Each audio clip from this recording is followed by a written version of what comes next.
জাহাঙ্গীরনগর বিশ্ববিদ্যালয়ে মুসলিম শব্দ পর্যন্ত বাদ দেওয়া হয়েছিল। ইসলামী সাবজেক্ট যেই কয়টা ছিল, কেউ পরিচয় দিলে তাকে হত্যা করা কোনো ব্যাপারই না, এরকম জায়গা ওইটা। অথচ সেখানে আজ নারায়ে তাকবীর আল্লাহু আকবার ধ্বনি উঠতেছে। এটা একটা আশ্চর্য না? এতগুলো কাজ আল্লাহ যখন করে দিচ্ছে সামনে, সামনে রাখছো চক্ষু যাই আছে, আমার মনে হচ্ছে আল্লাহ সবগুলোতে বিজয় দেবে ইনশাআল্লাহ। তাহলে আগামীতে আমার একটা আশা, একটা শখ, একটু ভোট দেব, সেইটাও দেখছি অনেকে এখন বন্ধ করার রাস্তায় আছে। এই কথা বলে না কেন? আপনি বলেন ডাকশোর মতো কয়েকটা ছাত্র মাত্র 11,000, এই রেজাল্ট দিতে আপনার 3 দিন লাগে কোন কারণে? 11,000-এর যদি এই অবস্থা হয়, 18 কোটি মানুষ যখন ভোট দেবে, বলেন কত বছর লাগবে গণনা করতে? 5 বছর পার হয়ে যাবে না? এজন্য এই পদ্ধতি যদি অব্যাহত রাখেন আপনারা, আগামীতে কোনো নির্বাচনই আর বাংলাদেশের মানুষ মেনেও নেবে না, দেবেও না। কারণ এই নির্বাচন হচ্ছে, কিন্তু সেই আগের মতো আবার সেই 9 সাল নাকি 8 সালে হয়েছিল না, এরপরে 14 সাল, এরপরে 18 সাল, এরপরে 24 সাল, যা হয়েছিল আবার যদি ওই রকম হয়, আমরা আশা করছি যারা দায়িত্বে আছে তাদের কোমর যেন সোজা থাকে। কাকে ভয় পান আপনি? এতগুলো মানুষের রক্তের উপরে বসে আছেন, আপনার বিবেকে কিছু বলে না? 2732 জন মানুষের জীবনের উপর আপনারা বসে আছেন। কঠিন সিদ্ধান্ত নিয়ে অটল থাকা দরকার আমার মনে হয় যারা দায়িত্বে আছে। বাংলাদেশে 1628 জন মানুষ এখন আছে, ওসি সাহেব সহ। এই মানুষগুলোকে হযরত ওমরের মতো যেদিন আমরা দেখতে পাবো, এই বাংলাদেশটা মিনি জান্নাত হয়ে যাবে ইনশাআল্লাহ। অবৈধভাবে কেউ আর আগামীতে টিকে থাকার চেষ্টা করবেন না, জীবনও পারবেন না। কারণ সে ভুল এদেশের মানুষের ভেঙে গেছে। এক কথা বলে না কেন? এই দেশ থেকে শিক্ষা নিয়েছে সিরিয়া, এই দেশ থেকে শিক্ষা নিয়েছে নেপাল, এই দেশ থেকে শিক্ষা নিয়েছে দাদারা। দেখেন কি হয় দাদার। আমার তো মনে হয় কোরআন হাদিস পড়ে যতটুকু পেয়েছি, মোদির করুণ পরিণতি হবে এই কারণে শয়তান আল্লাহর ঘর টুকরা টুকরা করেছে। আল্লাহর কত ঘর সে ভেঙেছে বলেন তো? আল্লাহর ঘরের ইট পাথর খোলে নাই, ওর কপালে লাগিয়েছে এটা। দেখেন কি টুকরা টুকরা হয়। বিসমিল্লাহির রহমানির রহিম।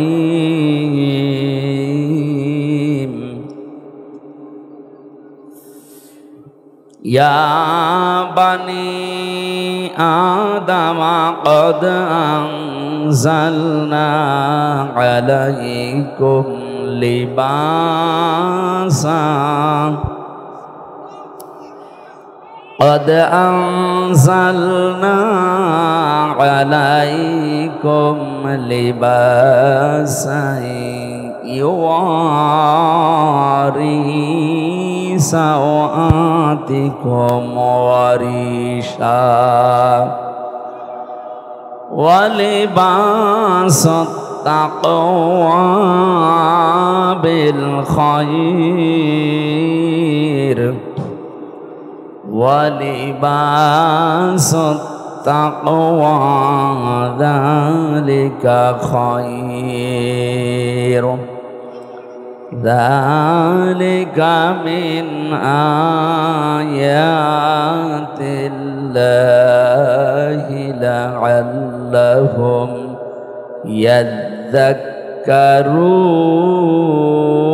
يذكرون يا بني آدم لا يفتننكم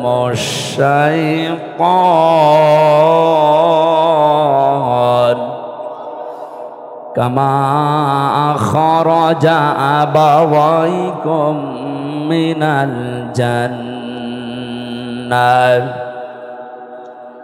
كما أخرج أبويكم من الجنة ينزع عنهما لباسهما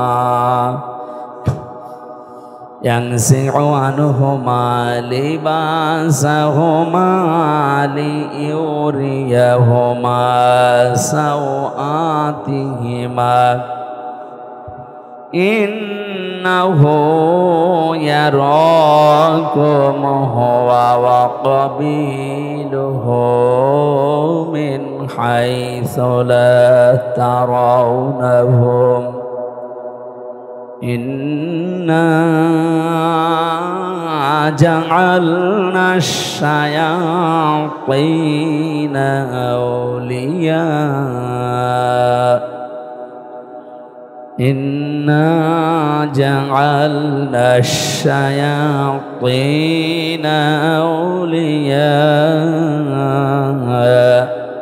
للذين لا يؤمنون اللهم صل على سيدنا مولانا محمد وعلى آل سيدنا مولانا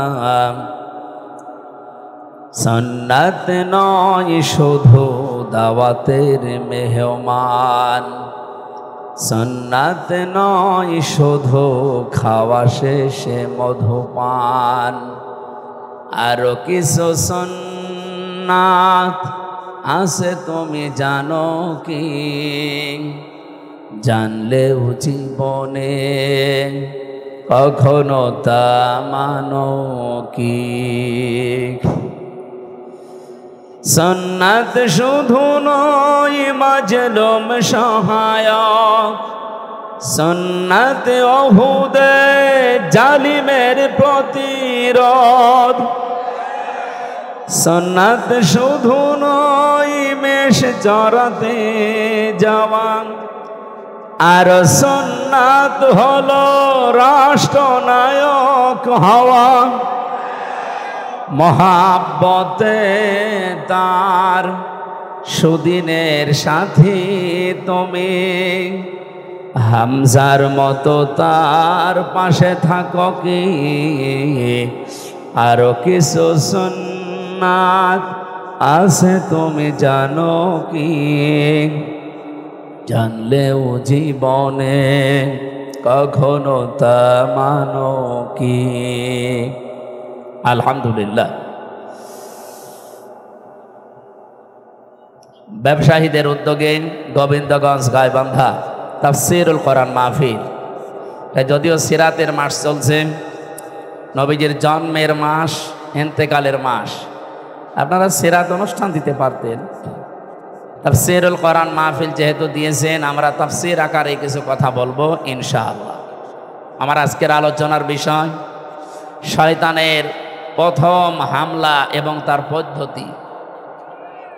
মানুষের ওপরে যে শয়তানের প্রথম হামলা কেমন ছিল, কিভাবে ও হামলা করেছিল, আমরা ওই কথাগুলো আজকে কোরআনে কারীম থেকে জানার চেষ্টা চালাবো ইনশাআল্লাহ। গোলাপবাগ, কোঠিবাড়ি, কেন্দ্রীয় ঈদগাহ ময়দান, গোপালগঞ্জ নাকি গোবিন্দগঞ্জ, গোপালগঞ্জ তো মনে হয় আর নেই, আছে। ওটা তো সেই দিন বলেছিলাম যে আশপাশে যে 3টা জেলা আছে ভাগ করে দিন, কারণ ও জেলাকে মানুষ যেভাবে গালি দিচ্ছে,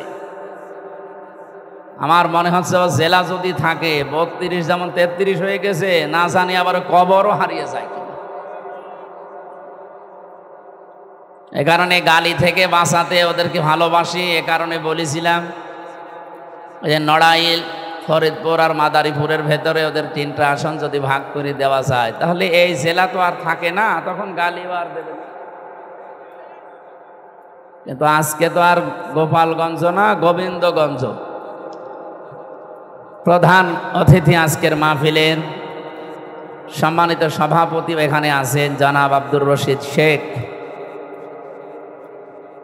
এই শেখটা আগে দিলে ভালো হতো না। সভাপতি IBWF গোবিন্দগঞ্জ উপজেলা শাখা। এখানে প্রধান অতিথি যিনি আছেন সাবেক জেলা আমির বাংলাদেশ জামাতি ইসলামী।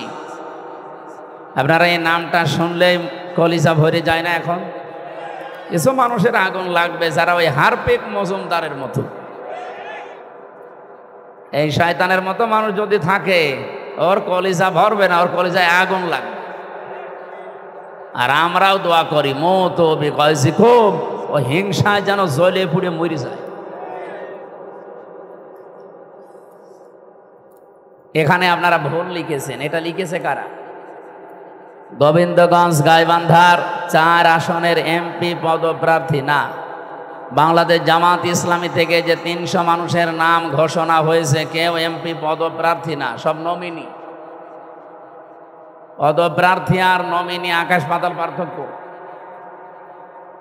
আমাদেরকে নমিনেশন দিয়েছে সংগঠন বাংলাদেশ জামাত ইসলামী, আমরা নিজেরা কেউ জানি না। আপনি ডাক্তার সাহেবকে জিজ্ঞাসা করেন উনি জানতো কিনা, আমিও নিজে জানি না। অথচ এইটা পাওয়ার জন্য অন্যান্য দলে যারা আছে, দেখেন আমার মনে হয় বাংলাদেশে এমনও দল আছে এই পদ পাওয়ার জন্য, পাশ করা তো দূরের কথা, শুধু পদ পাওয়ার জন্য মারামারি করে মরে যাবে। নাকি বেশি বলে ফেললাম? এখনো তো খেলা আরম্ভ হয়নি, আপনি দেখেন কি হয়। একটা প্রতিষ্ঠানের রেজাল্ট দেওয়ার জন্য যদি 3 দিন লাগে মাত্র 11,000 ভোটার, তাহলে 18 কোটি মানুষ আমরা এই দেশে বাস করছি। যদি নির্বাচন হয় রেজাল্ট দিতে আমার মনে হয় 5 বছর লাগবে। সেই হিসাবে ও ছাতা নির্বাচন এখন দরকার নেই, আগে মাজায় শক্তি করে নেন, মেরুদণ্ড সোজা করে নেন, তারপরে আপনারা এতটুকু একটা প্রতিষ্ঠানে রেজাল্ট দেবেন, ছাত্রছাত্রী সবাই আছে না, ওনারা তাকিয়ে আছে আমেরিকার দিকে, ভারতের দিকে, লন্ডনের দিকে। আমি বাকিটা নাই বললাম। অন্য দল থেকে যারা প্রার্থী হয় তাদের লাভ আছে। আমার আসনে যিনি চেষ্টা চালাচ্ছে তিনি ঘোষণা দিয়েছে যে আমি 50 কোটি টাকা খরচ করব, তাও এই আসন আমার লাগবে। কি ভাই আপনার এত কেন খরচ করা লাগবে? 50 কোটি টাকা যদি আপনি খরচ করেন, আমার মনে হয় আপনার 5 বছরে 500 কোটি টাকা আপনি কালেকশন করবেন। জামাত ইসলামী বাংলাদেশে যাদের নাম দিয়েছে আপনারা শোনেননি?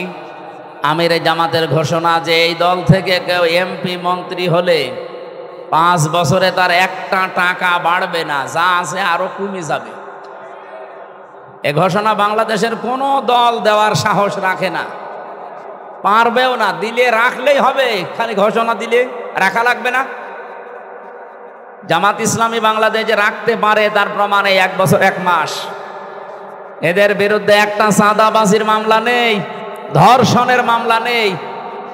অথচ যারা গলাবাজি করে, যারা এই যে ফাপড় মারে, বাংলায় কি বলে যেন ফাপড় মারে, আপনি দেখেন তো তাদের নামে মামলার পাহাড় জমে গেছে। খালি পেছনের শক্তি থাকার কারণে কিছু হচ্ছে না। এর জবাব জনগণ কিভাবে দেয় তার প্রমাণ ডাকসু আর জাকসু। আমার মনে হয় কারো যদি লজ্জা থাকে ওর তো অন্তত লজ্জাই মরে যাওয়ার কথা। আশা করছি তাদের হুঁশ ফিরবে। এরপরও যদি হুঁশ না ফেরে মনে করতে হবে হুঁশ বলে আর কিছু নেই। সুতরাং উনি পদপ্রার্থী না, উনি হচ্ছে নমিনি। জননেতা জনাব ডাক্তার আব্দুর রহিম সরকার দামাত বারকাতুহুমুল আলিয়া, এতদিন পর্যন্ত আপনাদের ভেতরে উনি বেড়ে উঠেছিলেন।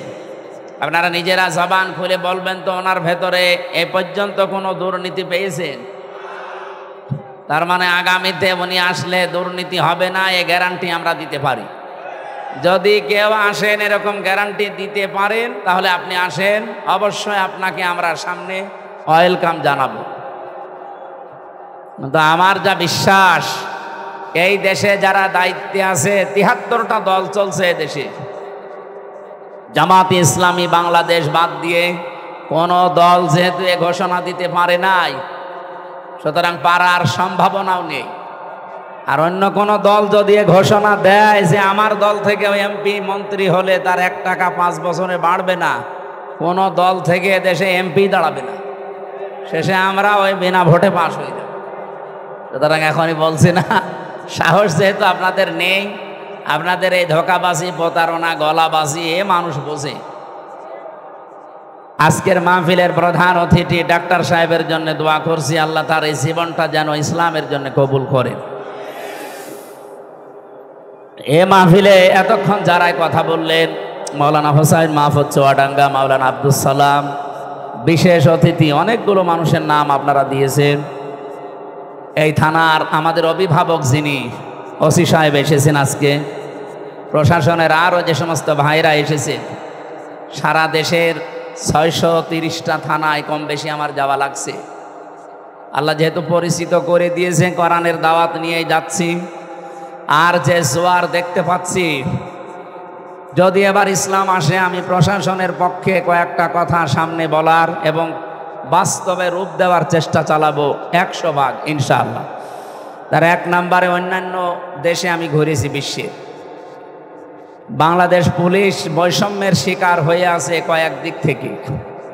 তারা এই যে দুর্নীতি মুক্ত করতে পারে না, তার 1 নম্বরে কোনো নেতা খেতা নেত্রীর কথা তাদের শোনার দরকার নেই। আগামীতে ইসলাম যদি আসে, তারা চলবে তাদের আইজির কথা মতো। আইজি হবে আবার নিরপেক্ষ। আইজি যদি এই জাহাঙ্গীরনগর ভার্সিটির ভিসির মতো হয়, 3 দিন পরে রেজাল্ট দেবে, তাও যে রেজাল্ট দেওয়া দরকার ওইটা দেবে না। এই জন্য আমরা চাইব যে ওনাদের বিভাগটা নিরপেক্ষ থাকবে এবং যত প্রশাসনে মানুষ চাকরি করে এই দেশে সবাই চলবে তাদের এই চেইন অফ কমান্ড অনুযায়ী। কোন নেতা খেতা নেত্রী কে বলবে সেইটার ধার তারা যেন আর না ধারে, সেই ব্যবস্থা আগামীতে করা হবে ইনশাআল্লাহ। 2 নম্বরে, তাদের একটা বিশাল বদনাম আছে যে তারা বাম হাতের ইনকাম করে। এটা আর নেই কারণ। কয়েকদিন আগে খুলনা রেঞ্জের ডিআইজি এসেছিল আমাদের কুষ্টিয়ায়, ওনার বাড়ি আপনাদের পাশে বগুড়াতে। ওনার আমি বলছিলাম যে স্যার, আমারও নিয়ে গেছে মেহমান করি, যে এই যে 8 ঘন্টার পরে যারা ডিউটি করে, বাংলাদেশে শুধু পুলিশেরই মনে হয় কোনো ডিউটি শেষ নেই, 24 ঘন্টায় ডিউটি। আমি কি বেশি বললাম স্যার? 24 ঘন্টায় ডিউটি না? পৃথিবীতে আপনি এমন একটা দেশ দেখান তো যে 8 ঘন্টার পরে আরো বেশি ডিউটি করলে তাদের ওভারটাইম দেওয়া হয় না। ওনারা 8 ঘন্টা ডিউটি করবে সরকারি, এরপরে যদি ডিউটি করা লাগে 2-4 ঘন্টা 5 ঘন্টা, 1 মাস পরে হিসাব করে ওভারটাইমের বেতন দেওয়া। ওনার উপরে ডিপেন্ডেন্ট ওনার মা, বাবা, ছেলে, মেয়ে, বউ, আরো অনেক আত্মীয় স্বজন আছে। কারণ তারা মনে করে যে প্রশাসনে আছে, ও মনে হয় 2 হাত দিয়ে উপায় করছে। 2 নম্বরে, ওনার যে 30, 32, 35, 40, 42 হাজার টাকা বেতন, বলেন এই যে বাজার চলছে, আপনি একটু কথাগুলো বাস্তবে নিয়ে যাবেন। খালি 10 দিলেই হবে একজনের। এ লোকটার 42 হাজার টাকা মনে করেন বেতন, অথচ 8 ঘন্টা ডিউটির পরে যত ডিউটি করা হয়, এখান থেকে থানা কয় কিলো আমি জানি না, যেখানেই হোক, এখান থেকে থানার এরিয়া কমপক্ষে 25-30 কিলোমিটার আছে সব মিলে। যেখানেই যাবে ওনারা, ওনার মোটরসাইকেল নিয়ে যাক, গাড়ি নিয়ে যাক, জনগণের খেদমতে যাবে তারা পাহারাদার হিসাবে, অথচ তেল কিনা লাগবে, খাবার খাওয়া লাগবে নিজের টাকা দিয়ে। এটা একটা বৈষম্য না? এই জন্যই তো বাম হাতের ইনকাম করা লাগে বাধ্য হয়ে। আর আমরা একবার এই দোষ চাপিয়ে দেই যে পুলিশ মানে ঘুষখোর। ঘুষ খাই কেন? আপনি সেই ব্যবস্থা করে দেন। 8 ঘন্টার পরে ডিউটি করলে ওভারটাইমের টাকা দেওয়া লাগবে, আর যেখানে জনগণের জন্য দায়িত্বে যাবে তাদের খাবারের এবং এই তেল খরচ দেওয়া লাগবে। দেখেন ওরা এরপরে কিছু করে কিনা। এটা ইসলাম আসলে আগামীতে আমরা করব ইনশাআল্লাহ। প্রশাসনের দায়িত্বে আজকে যারা এই মাহফিল শৃঙ্খলা ঠিক রাখার জন্য এসেছেন, আল্লাহ তাদের এই দায়িত্বটা আজকে যেন ইবাদত হিসাবে কবুল করে ইনশাআল্লাহ। মাহফিলের মঞ্চে বসা আছেন সম্মানিত ওলামা ইকরাম। আমি এই শব্দটা আলাদা করে বললাম কেন? কারণ আলেমদের মর্যাদা এত বেশি দিয়েছেন আল্লাহ। ইন্নামা ইয়াখশাল্লাহা মিন ইবাদিহিল উলামা। এই পৃথিবীতে সবচাইতে বেশি ভয় আমি আল্লাহকে করে আলেমরা। কিন্তু আলেম আবার আলেম হওয়া লাগবে। খালি নামের আগে আমার মতো মুফতি লেখা থাকলে আলেম? এখনো পর্যন্ত বাংলাদেশে বহু আলেম, বহু ইমাম, খতিব, তারা এই ধান্দায় আছে যে যদি ইসলামের পক্ষে কাজ করি, ইসলাম যদি এবার ক্ষমতায় না যায়, তাহলে আমার ইমামতি থাকবে তো? আরে ভাই, আপনি ইমামতি নিয়ে আসেন। আর আপনার এই সন্দেহ কেন হয় যে ইসলাম এবার আসবে না? 92% মুসলমান এই দেশে। আর যে জোয়ার উঠেছে ডাকসু আর জাকসুর পরে, এদেশে আমার বিশ্বাস ইসলাম এবার রাষ্ট্রে যাবে ইনশাআল্লাহ। কোন সন্তান মাইক হাতে নিয়ে যদি বলে যে আমার বাবা আর সম্পদ আমি পাই কি না পাই, আমার সন্দেহ লাগছে, ওটা কি সন্তান নাকি অন্য কিছু? আরে গ্রামের লোক বলবে না যে আপনি নিজের বাবার সন্তান, আপনি পাবেন না মানে? আপনি উত্তরাধিকারী সূত্রে তো পাবেন, অন্য কেউ পাবে? সন্তান এটা বললে যেমন পাগল। যে মানুষগুলোর জ্ঞান আছে, যাদের নামের আগে আমরা আলেম লিখা দেখি, এখনো তারা অ্যাক্টিভ না। আপনি আবার কবে হবেন? যদি ইসলাম এসে যায় আপনি কিন্তু সমস্যায় পড়ে যাবেন। 100% বিশ্বাস করবেন, আমি তো করি এবার ইসলাম এদেশের রাষ্ট্র ক্ষমতায় আসবেই। আমি শেষে হর্ষাই লাগিয়েছি, এটাকে আমি বানালাম। সূরা আলে ইমরানে আল্লাহ জানিয়েছেন, ওয়ালা তাহিনু ওয়ালা তাহজানু ওয়া আনতুমুল আ'লাউনা ইন কুনতুম মুমিনিন। কোনো ভয় নেই, কোনো চিন্তা নেই, দুশ্চিন্তারও কারণ নেই। ওয়া আনতুমুল আ'লাউনা, এখানে আলেম আছে কিনা আমি জানি না, এখানে শব্দ ছিল আনতুম আ'লাউনা, অথচ আল্লাহ পাক আ'লাউনার আগে আলিফ লাম লাগিয়ে দিয়ে নির্দিষ্ট করে দিয়েছেন। আরবি গ্রামার অনুযায়ী মুবতাদা যদি মারিফা নির্দিষ্ট হয়, খবর হবে নাকেরা অনির্দিষ্ট। রব্বুল আলামিন এখানে খবর যেটা নাকেরা অনির্দিষ্ট, সেইটাও মারিফা নির্দিষ্ট বানিয়ে দিলেন। খবর যদি কোনো সময় মারিফা হয়ে যায়, ফিদুল হাসরা, হসরের ফায়দা দেয়। বাংলা অর্থ দাঁড়ায় হবে, শুধু হবে না, শেষে হর্ষাই লাগাতে হবে। আল্লাহ পাক যেহেতু গ্যারান্টি দিলেন নিজে যে বিজয় তোমরা হবে যদি শুধুমাত্র মুমিন হতে পারো। বাংলার মুসলমানেরা জবান খুলে বলবেন, বিজয় দেওয়ার একচ্ছত্র মালিকানা কার? মুমিন হওয়ার দায়িত্ব কার? আল্লাহ মুমিন হবে, আর আপনি কি করবেন? হ্যাঁ, না হয়নি ভাই। আল্লাহ তো মুমিন আছে, ওনার নামই তো মুমিন। সুতরাং আপনাকে মুমিন হওয়ার শর্ত লাগিয়েছে আল্লাহ। যদি এবার আমরা সত্যিকারের মুমিন হতে পারি, মাস্ট বি আল্লাহ তার কথা রাখবে। নাকি আল্লাহ এরকম যে সকালে এক কথা আর বিকালে আর এক কথা বলে? রব্বুল আলামিন বলেন, আতাম্মাত কালিমাতু রাব্বিকা সিদকাও ওয়া আদলা লা মুবাদদিলা লিকালিমাতি ওয়া হুয়াস সামিউল আলিম। সূরা আনআমের 115 নম্বর আয়াতের ভেতরে পাবেন 8 নাম্বার পারার প্রথম নাম্বার পৃষ্ঠার 11 নাম্বার লাইনে আছে। যত তাফসীর আমি পড়েছি আয়াত নিয়ে, আমার কাছে এই 3টা বিষয় ধরা পড়েছে। আল্লাহ পাক বলেন, হে নবী, আমি যে কালাম পাঠালাম এর প্রত্যেকটা কথা সত্য। 2 নম্বরে সিদক ওয়া আদলা, এটা ন্যায় ইনসাফ দিয়ে পরিপূর্ণ। 3 নম্বরে আমার কোরআনে আমি যা বললাম কিয়ামত পর্যন্ত কোনো পরিবর্ধন নেই। যা বলেছি ওটা হবে। এই জন্যে আমরা এত সাহস নিয়ে বলতে পারছি এবার ইসলাম জায়গা মতো যাবে ইনশাআল্লাহ। এই জন্য যারা এখনো দদুল্লামান অবস্থায় আছেন যে জমি বাবার পাই কি না পাই, এ ধান্দা কি ভালো? আপনি তাহলে মনে হয় অন্য কারো সন্তান। বাংলাদেশের বৈধ নাগরিক আমরা, 92% মানুষ আমরা এখানে মুসলমান। এবার আপনি 100% বিশ্বাস নিয়ে বাড়ি যেতে পারেন। যেভাবে জোয়ার উঠেছে, ঝড় উঠলে ঝরা পাতাগুলো আকাশে ওঠে। এবার ঝড় উঠেছে, অবশ্যই এই ঝড়ে কেউ কেউ যারা আমরা পড়ে আছি নিচে, আমাদেরকে আল্লাহ উপরে তোলার জন্য এই ঝড় সৃষ্টি করে দিয়েছে। জাহাঙ্গীরনগর বিশ্ববিদ্যালয়ে মুসলিম শব্দ পর্যন্ত বাদ দেওয়া হয়েছিল। ইসলামী সাবজেক্ট যেই কয়টা ছিল কেউ পরিচয় দিলে তাকে হত্যা করা কোনো ব্যাপারই না, এরকম জায়গা ওইটা। অথচ সেখানে আজ নারায়ে তাকবীর আল্লাহু আকবার ধ্বনি উঠতেছে। এটা একটা আশ্চর্য না? এতগুলো কাজ আল্লাহ যখন করে দিচ্ছে সামনে, সামনে রাখছো চক্ষু যাই আছে, আমার মনে হচ্ছে আল্লাহ সবগুলোতে বিজয় দেবে ইনশাআল্লাহ। দল মত জাতি বর্ণ ধর্ম নির্বিশেষে, যেহেতু গোবিন্দগঞ্জ নাম শুনলে বোঝা যাচ্ছে এখানে অন্য ধর্মের লোক আছে, এজন্য সবাইকে নিয়ে আমরা আল্লাহর দরবারে শুকরিয়া জানাচ্ছি, যেহেতু তাদেরও মালিক আল্লাহ। তাদের মালিককে গত পরশুদিন আমার কুষ্টিয়ায় অনুষ্ঠান ছিল। পরশুদিন না কালকে, কালকে কি বার? শুক্রবার ছিল। হ্যাঁ, জমান নামাজ পড়ে আমি ওদের যে কেন্দ্রীয় মন্দির, ওই মন্দিরে গিয়েছিলাম।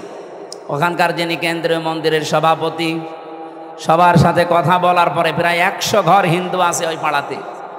ওনারা আমাকে আশ্বস্ত করেছে যে এবার আপনাকে আমরা ভোট দেব, কিন্তু আমাদের যে দাবিগুলো আছে আমরা যেন আতঙ্কে না থাকি, এইটা আপনারা দেখবেন। আমরা গ্যারান্টি দিয়েছি যে ইসলাম যদি আসে এই দেশের কোনো ধর্মের মানুষ আতঙ্কে থাকবে না ইনশাআল্লাহ। আপনার ধর্ম আপনি পালন করেন, আমার দাওয়াত দেওয়ার দরকার আমি দেব। কি কথা বলেন না কেন? সুতরাং দলমত নির্বিশেষে যারা এসেছেন, আসেন আমরা আমাদের মালিক যিনি সত্যিকারের মালিক তার দরবারে শুকরিয়া আদায় করি, বলেন আলহামদুলিল্লাহ। এই পৃথিবীতে আল্লাহ যখন কারো উপরে খুশি হয় তখন তার বাড়িতে আল্লাহ কন্যা সন্তান পাঠায়। তাহলে যাদের মেয়ে আছে আপনি বিশ্বাস করতে পারেন যে আল্লাহ আপনার উপরে অন্তত খুশি হয়েছে। মেয়ে হলে খুশি হয় আল্লাহ, কিন্তু যার মেয়ে হয়েছে এই লোকটা নারাজ, এরকম মানুষ নেই?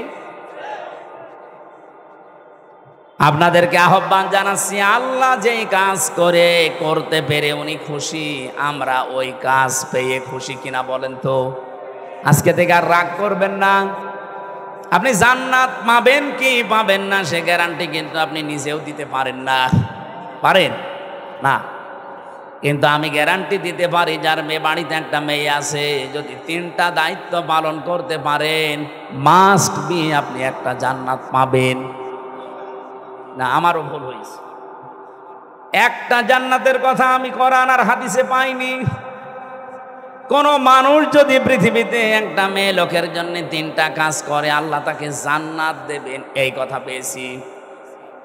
কিন্তু যত জায়গায় আপনি জান্নাতের বর্ণনা দেখতে পাবেন কোরআনে, আপনি দেখবেন অধিকাংশ জায়গায় আল্লাহ বহু বচন দিয়েছেন। আপনি একটু চেষ্টা করেন কোরআনের এই আয়াতটা বোঝার। জান্নাতিন তাজরি মিন তাহতিহাল আনহার ওয়া মাসাকিনা তাইয়্যিবাতান ফি জান্নাতি আদন। এই যে শব্দের ভেতরে 2টা জান্নাত বললাম, 2টাই কিন্তু বহু বচন। আল্লাহ এক বচন দিতে পারতেন, একটা জান্নাত বহু বচন, মাসাকিন বহু বচন দিলেন কেন? আমরা যারা আরবি গ্রামার বুঝি, পৃথিবীর বহু ভাষায় আমরা দেখেছি এক বচন বহু বচন আছে, কিন্তু আরবের নিয়মটা আলাদা। এখানে এক বচন আছে, দ্বিবচন আছে, বহু বচন আছে। আমি আয়াতটা নিয়ে গবেষণা করলাম, যে চিন্তা করে দেখলাম যে আল্লাহ জান্নাতের কথা বলতে গেলে খালি বহু বচন লাগিয়েছেন কেন? যেহেতু আরবিতে এক বচনের পরে দ্বিবচন হয়, এরপরে 2-এর উপরে গেলে সেটা বহু বচন হয়। রব্বুল আলামিন তাফসীর পড়তে গিয়ে আমার মাথায় এসেছে এটা, পৃথিবীতে মানুষকে যদি আল্লাহ জান্নাত দেয়, যেহেতু বহু বচন আছে, কমপক্ষে 2 হলে বহু বচন হয় না, 3 হওয়া লাগে। কথা বলেন না কেন? তাহলে আপনি যদি জান্নাত একটা পান, কমপক্ষে 3টা জান্নাত পাবেন। আমার কথা মনে হয় বোঝেননি।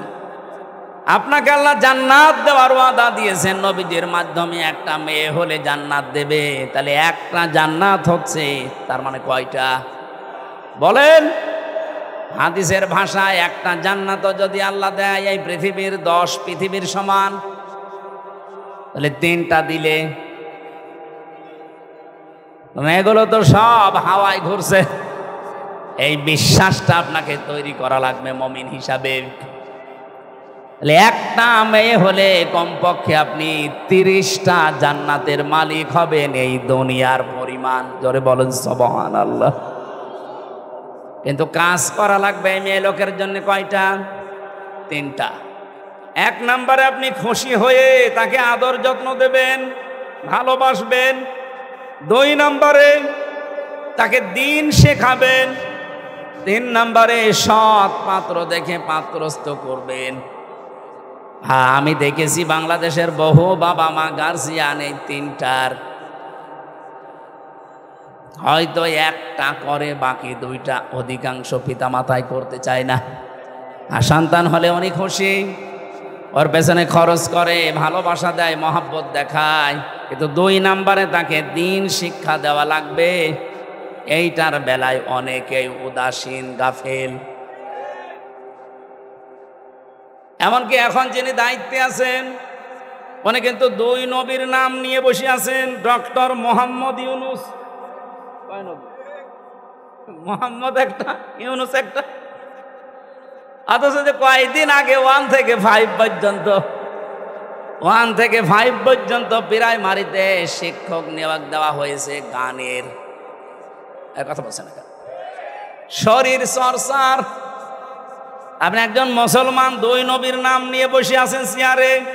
92% মুসলমানের দেশে আপনি নাচের মাস্টার নিলেন, শরীর চর্চার মাস্টার নিলেন, গানের মাস্টার নিলেন। একটা আলেমকে দিয়ে কোরআন শিক্ষার মাস্টার নেওয়া যায়নি? এ দাবি আমরা জানাচ্ছি আজকে। সারা বাংলাদেশের মুসলমানদের এবং মানুষের একই দাবি যে আপনি যেহেতু ফেব্রুয়ারির 12 তারিখে নির্বাচন দিয়ে চলে যাবেন, যান, এমন একটা কাজ করে যান যেহেতু আপনি অমর হয়ে থাকবেন। আমরা মুসলমানের এই দেশে 1 থেকে 5 পর্যন্ত একটা ধর্মীয় শিক্ষা চাই না? চাই না? কারা চান দেখে? লিল্লাহে তাকবীর। দেখেন তো হাত তুলেছে কিনা?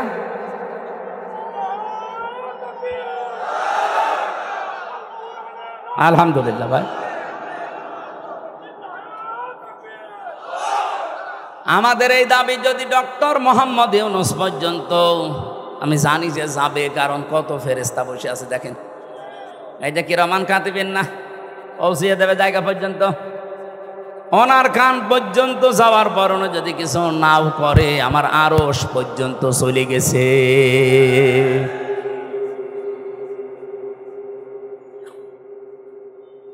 হযরতে ইব্রাহিমের পক্ষে একটা ব্যাঙ ছিল, শুধু প্রসাব করেছিল। ফেরেশতা জিবরাইল এসে ডাক দিয়েছে, এতটুকু পোষাবে নমরুদের বিশাল অগ্নিকুণ্ড, কিছুই হবে না। ব্যাঙ ওই দিন বলেছে, ফেরেশতা আমি জানি আমারে পোষাবে, কিছু হবে না। কারণ এত প্রজ্বলিত আগুন, 1 কিলোমিটার উপর দিয়ে যদি পাখি উড়ে যায়, ঝলসে পড়ে যায়, কি দাও দাও করছে আগুন। সেখানে আমি এত দূর থেকে শুধু প্রসাব করছি, আমি জানি কিছু হবে না। কিন্তু আমার মালিক আল্লাহকে দেখাতে চায় যে আমি নবী ইব্রাহিমের পক্ষে আছি, নমরুদের বিপক্ষে আছি। আল্লাহ তার এই কথাটা এত বেশি পছন্দ করেছিলেন, ওই দিন থেকে আইন পাশ হয়ে গেছে। কিয়ামত পর্যন্ত যত ব্যাঙ দুনিয়ায় আসবে, ব্যাঙের পোষা পাক। শুধু ইব্রাহিম নবীর পক্ষে থাকার কারণে ব্যাঙের পোশাক যদি পাক হয়ে যেতে পারে, আমরা যে আজকে কোরআনের পক্ষে শুধু হাত তুলে জানান দিয়েছি, কিয়ামতের দিন এটা যেন নাজাতের ওসিলা হয়ে যায়। গাইবান্ধাবাসী, কন্যা সন্তান হলে প্রথম আপনার দায়িত্ব ভালোবাসা। আপনি খুশি হয়ে ভালোবাসবেন, তাকে মহব্বত করবেন। 2 নম্বরে দিনের শিক্ষা দেওয়া। কিন্তু সে পরিবেশটা যদি নষ্ট করে দেওয়া হয়, তো শিক্ষা দেব কোথায়? সবাই তো আর মাদ্রাসায় ছেলে মেয়েকে দেয় না। কথা বলছেন না কেন? স্কুলেই দেন। মুসলমানের দেশে স্কুলের সিস্টেমগুলো এই করেন। 1 থেকে 5 পর্যন্ত পড়লেও যেন ইসলামের মৌলিক নিয়ম নীতিগুলো অলরেডি জেনে ফেলে, এরকম ব্যবস্থাটা করে দেন। আর সেইটা এখন কিন্তু সময়। আগে যারা ছিল, আমি নাম নিতেও ঘৃণা করি, এই জালেমা মহিলার, ওরা 1 থেকে 5 পর্যন্ত পড়ার পরে একটা ছেলে বৃত্তি পরীক্ষা দেয়। আমি নিজেও বৃত্তি দিয়েছি। এরপরে ওই 8এও বৃত্তি পরীক্ষা আছে। 100 মার্কের কোরআন আর হাদিস ছিল আগে, আমি নিজে পরীক্ষা দিয়েছিলাম। 15.5 বছরে জালেমা যাদের দায়িত্ব দিয়েছিল, এই শিক্ষামন্ত্রী নামে কলঙ্ক এই নাস্তিকগুলো 1 থেকে 5-এ পড়ার পর বৃত্তি পরীক্ষা দেবে 100 মার্কের কোরআন হাদিসের শয়তানরা তুলে দিয়েছে। আমরা চাই ওইটা আবার পূর্ণবহাল করা হোক। হ্যাঁ, কথা বলেন না কেন? আরে মানুষ পরীক্ষার ছলে হলেও পড়ে, ওটা যদি সিলেবাসে না থাকে ও তো আস্তে আস্তে সবই ভুলে যাবে। গত বছর আমি জেল থেকে বের হওয়ার পরে একটা মাহফিলে এসেছিলাম, এই যে পাশের জেলা নীলফামারীর একটা থানা আছে কিশোরগঞ্জ, ওখানে একটা বৃদ্ধাশ্রম আছে, দেখতে গিয়েছিলাম। যে দেখি এদিকে 25 জন মা, এদিকে 25 জন বাবা মুরব্বী সব বসে আছে। যেই কয়জনের সাথে কথা বলেছি সবগুলো হাওমাও করে কাঁদছিল। এক মহিলা আমার হাত চেপে ধরে, মুরব্বী মানুষ, বলছে, বাবা আমার 3টা ছেলে মেয়ে সব বিদেশে থাকে, কিন্তু আজকে আমি এখানে পড়ে আছি এই বৃদ্ধাশ্রমে। বললাম, আপনার কি মনে হয় এখানে পড়ে থাকার কারণে বলেন তো? উনি আমার 2টি কথা বলেছিলেন। 1 নম্বরে প্রথম দোষটা আমার, 2 নম্বরের দোষ আমার পুত্রবধূর। প্রথম দোষ আমার এই 3টা ছেলে মেয়ে সব হায়ার এডুকেটেড, অনার্স মাস্টার্স করা, সব বাইরের দেশে থাকে। আমি তাদেরকে দ্বীনের শিক্ষা, কোরআনের শিক্ষাটা ছোটবেলা থেকে দেইনি, এইটা আমার অপরাধ। ঠিক আছে। 2 নম্বরে আমার যে পুত্রবধূ সবগুলো মডার্ন, আল্ট্রা মডার্ন, এরা আমার ছেলেদেরকে কান ভাঙিয়েছে যে এই বুড়ি মানুষ বাড়ি রাখার দরকার নেই। শেষ পর্যন্ত তারা তো চলে গেছে, আমারে রেখে গেছে এই বৃদ্ধাশ্রমে। আমি এখন এই যে 24 ঘন্টা কাজ কাম নেই, শুধু পড়তে থাকি, মাঝে মাঝে কোরআন হাদিস ইসলামের ইতিহাস পড়ি। আমি বুঝি এই ছেলেটারও দোষ না, দোষ এখন আমার মনে হচ্ছে। কারণ আল্লাহর কোরআনের যে জ্ঞানটা, ওয়াকাদা রাব্বুকা আল্লা তা'বুদু ইল্লা ইয়্যাহু ওয়া বিল ওয়ালিদাইনি ইহসানা। আল্লাহ বলেন, আমি রায় দিয়ে দিলাম, সিদ্ধান্ত দিলাম, ফায়সালা দিলাম, আমি আল্লাহ লিখে দিলাম, আমি আল্লাহ ছাড়া কারো ইবাদত করা যাবে না। আর তোমাদের মা বাবা যাদের আছে তাদের সাথে ভালো ব্যবহার করা লাগবে। আল্লাহর পরে যাদের স্থান তারা কারা? বলেন। সেই মা বাবা, তাদেরই তারা স্থান জানে না, কারণ তারা এ বিষয়ে জ্ঞান অর্জন করে নাই। তাদেরকে যেহেতু আমরা শেখাতে পারি না, এই জন্য প্রথম দোষটাই আমার। আমরা আশা করব যারা দায়িত্বে আছেন আপনারাও মুরব্বী হবেন। আপনাদের আগামী প্রজন্ম যদি বৃদ্ধাশ্রমে আপনাদের রেখে না আসে, আল্লাহর পরে আপনার স্থান এটা যদি না জানে, আপনাদের কপালেও আসতেছে। যেন আমার মনে হয় এই মুহূর্তে 1 থেকে 5 পর্যন্ত এমন সিস্টেম করা দরকার, মানুষ যেন হাফ আলেম হয়ে যায়। এ দাবি কি শুধু আমার একার না সবার? মেয়েটার জন্য 3 নম্বরে আপনি সৎ পাত্র দেখবেন। আজ মেয়ের বাবা যারা, অনেকে সৎ পাত্র দেখে না, দেখে যে এ ছেলের মাল আছে কিনা, নাকি এ জেলায় এসব নেই? বলেন তো, নবীজি তার 4টা মেয়ে বিয়ে দিয়েছিলেন, সব চাইতে আদরের যেটা ফাতেমা তো জাহরা। কত ধনী এই মানুষের সন্তান বিয়ের প্রস্তাব দিয়েছে, বিশ্বনবী বলেন না। উনি যদি চিন্তা করতেন যে ধনী মানুষের কাছে দিলে আমার মেয়ে সুখে থাকবে, মক্কার বহু ধনাঢ্য মানুষেরা তাদের প্রস্তাব দিয়েছিল, একটাতেও রাজি হয়নি। এমন একটা মানুষের সাথে নবীজি রাজি হয়েছেন যার নিজের বাড়ি বলেও ছিল না, নবীর বাড়িতে থাকতো। এজন্য সৎ পাত্র হওয়া লাগবে। আমি ঝিনাইদহে একটা বাড়িতে অনুষ্ঠানে ছিলাম, আমাকে চা দিল, কাপ দিয়েছে স্যার, কিন্তু পিরিচ দেয়নি। অথচ লোকটা টিয়নো, আপনি টের পাচ্ছেন? আমি তো হেসে ফেলেছি, জ্ঞানী মানুষ তো বুঝে ফেলেছে। আমার দিকে তাকিয়ে বলছে, হুজুর আপনি কেন হাসলেন? আমি কিন্তু জানি। আপনি মনে করছেন আমি টিয়নো? আমি একটা থানা পুরা উপজেলার প্রধান। আমি আপনাকে চা খেতে দিয়েছি, শুধু কাপে পিরিচ দেয়নি নিচে, আপনি হাসলেন। বাস্তবতা এইটা, গত পরশুদিন এই পিরিচটা ভেঙে গেছে, কাপটা নিচের যেটা। আমি ইচ্ছা করলে কিনতে পারতাম, এরকম 1000টা পিরিচ কিনতে পারতাম। গতকালকেও আমার অফিসে একটা বিশাল বান্ডিল এসেছিল, শুধু সই করতে বাকি। সই করে দিলে ওই 8 লাখ টাকা আমি পেয়ে যেতাম। এইরকম পিরিচ 1000টা কিনতে পারতাম। সেই ছোটবেলায় আমি আমার মায়ের কাছে, মাওলানার কাছে, ওস্তাদের কাছে আমি শিখেছি যে ঘুষ খাওয়া এটা হারাম।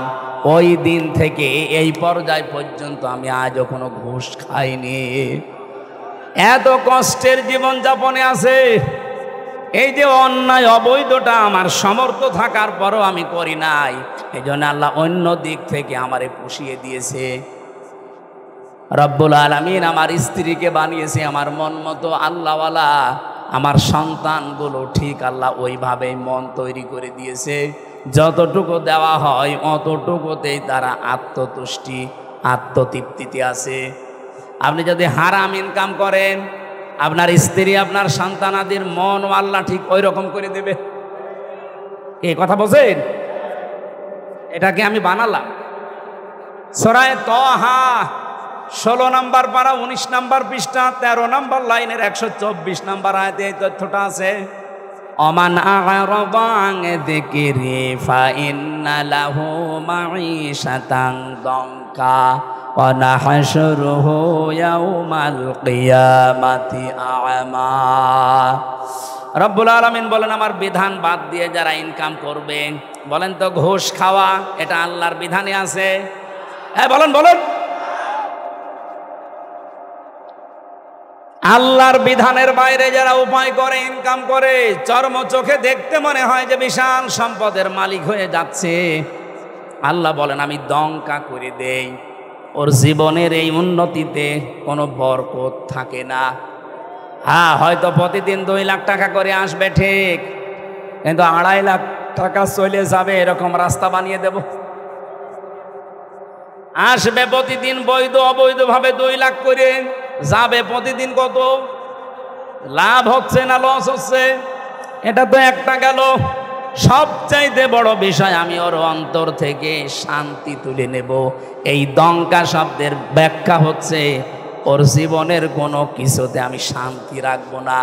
ওর বউ চলবে ওর অবাধ্য হয়ে, সন্তান আদিগুলো নষ্ট হয়ে যাবে, কারণ এই প্রভাব পড়বে।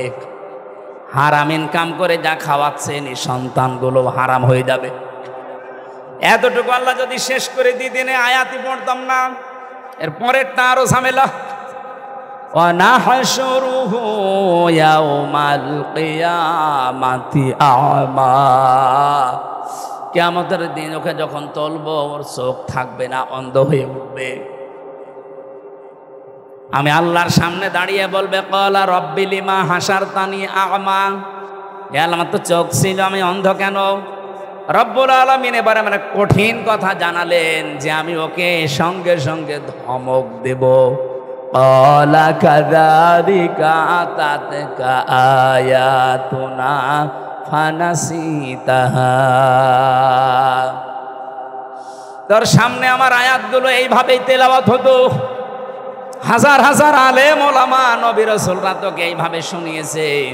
আমার আয়াতগুলো শোনার পরে এভাবে না শোনার ভান করেছিলি, জানার পরে যেভাবে না জানার ভান করতিস, যেভাবে ভুলে গিয়েছিলি জানার পরে, আজকে তোরে আমি আল্লাহ ভুলে গেলাম। তুই যে আমার বান্দা ছিলি, তুই যে আমার বান্দি ছিলি, কোনো দিন আমার এই জবানে তোর নাম আমি আর উচ্চারণ করব না। বলেন নাউজুবিল্লাহ। ও গাইবান্ধাবাসী, কিয়ামতের দিন যদি আল্লাহ আমাকে না ডাকে, আমার নাম ধরে তার জবানে, আপনার নাম ধরে যদি কিয়ামতে আল্লাহর ডাক না দেয় যে তোর নাম আর কোনোদিন উচ্চারণ হবে না, যা। নিজের নাম উচ্চারণ না হলে কেমন লাগে আপনি জানেন? আমি যখন আয়না ঘরে ছিলাম, মাটির নিচে আমি নিজে দেখেছি, মাটির নিচের ওই দেওয়ালে লেখা আছে, কেউ কেউ এই নখ দিয়ে বড় বড় নখ হয়ে যায়, খুশিয়ে খুশিয়ে দেওয়ালের সাথে লিখেছে যে ভাইরা এই যে নাম্বার লিখেছি, কেউ যদি বাইরে যেতে পারেন এই নাম্বারে যাবেন, যে এই নামের মানুষটা আজও বেশি আছে। মানুষটা পড়ে আছে আজ 8 বছর 10 বছর 14 বছর পড়ে আছে, কেউ জানে না। আমার সাথে যারা ছিল 7 বছরের মানুষ আমি পেয়েছি, পাগলের মতো হয়ে গেছে, এত বড় বড় চুল। তার মানে 6 মাস 1 বছর পরে তাদের চুল কেটে দেয় কোনো কায়দায়। আমি তো অল্প দিন ছিলাম, এই জন্য আমার অত কিছু হয়নি। ওর নাম যে কি, লোকটা নিজের নাম পর্যন্ত ভুলে যায়, কারণ কেউ তারে ডাকে না। নিজের নামই দুনিয়ার এই জমিনে কেউ না ডাকলে কত আফসোস লাগে, কত দুঃখ লাগে, কত কষ্ট লাগে নিজের ভেতরে। আল্লাহ পাক বলেন কিয়ামতের দিন তোর নাম আমি আমার মুখ দিয়ে আর কোনো দিন উচ্চারণ করব না। তুই যে আমার বান্দা ছিলি, তোকে আমি বানিয়েছিলাম, আমি ওইটা ভুলে যাব। এই আয়াতটা পড়ার পরে আমার সবচাইতে বেশি টেনশন হয়, ওয়াকাযালিকাল ইয়াউমা তুমসা দিয়েছেন আল্লাহ, জীবনেও আপনার নাম আর উচ্চারণ হবে না, ওই শেষ। আমার তো মনে হয় এরকম বহু মানুষ দুনিয়াতে আমরা আছি যারা আল্লাহর বিধানকে বাদ দিয়ে এই পৃথিবীতে উপায় ইনকাম এগুলো করছি, দেদারছে। আশা করছি এই মাইকের আওয়াজ শোনার পরে এই মানুষগুলোর জীবন থামবে। আল্লাহ যেন তৌফিক দাও মানুষকে, বলেন আমিন। কন্যা সন্তান হলে যে দায়িত্বগুলো পালন করা লাগে, এগুলো যদি সত্যি আমরা করি, আল্লাহ যেহেতু খুশি, উনি জান্নাত দেওয়ার ঘোষণা দিয়েছেন। মেয়ে যাদের আছে আল্লাহ কমপক্ষে যেন 3টা জান্নাতের মালিক তাকে বানান, আমিন। দ্বিতীয় নম্বরে হাদিস হচ্ছে, আল্লাহ যদি ওই লোকটার উপরে আর একটু খুশি হয়, তখন তার বাড়িতে আল্লাহ মেহমান পাঠায়। যদি আর একটু বেশি খুশি হয়, তখন তাকে রোগ ব্যাধি দিয়ে একটু পরীক্ষা চালায়। যদি আল্লাহ আর একটু বেশি খুশি হয়ে যায়, সর্বশেষ তখন ওই এলাকায় আল্লাহ বৃষ্টি নাজিল করে। সিস্টেম অপর পৃষ্ঠায় দেখুন, রব্বুল আলামিন বলেন, এটা হাদিস মুসলিম শরীফ, এই পৃথিবীতে আমি আল্লাহ যদি কারো ওপরে রেগে যাই, তার 1 নম্বরে তাদের ওপরে যে মানুষগুলো দুনিয়ায় যৌতুক খায়। এদেশে তো যৌতুক নেই। যৌতুক এটা মানবতার সাথে মহা কৌতুক। আমি এ কোরআন হাতে নিয়ে গ্যারান্টি দিতে পারি, এবার যদি ইসলাম যায়, বারবার তো মেয়ে লোককে আমরা পাঠিয়েছি, 2 মহিলা এটার একটাও করে নাই। ইসলাম যদি এবার যায়, সর্বপ্রথম যৌতুক নামে এই কৌতুককে ঝাঁটা পিটা করে বিদায় করা হবে।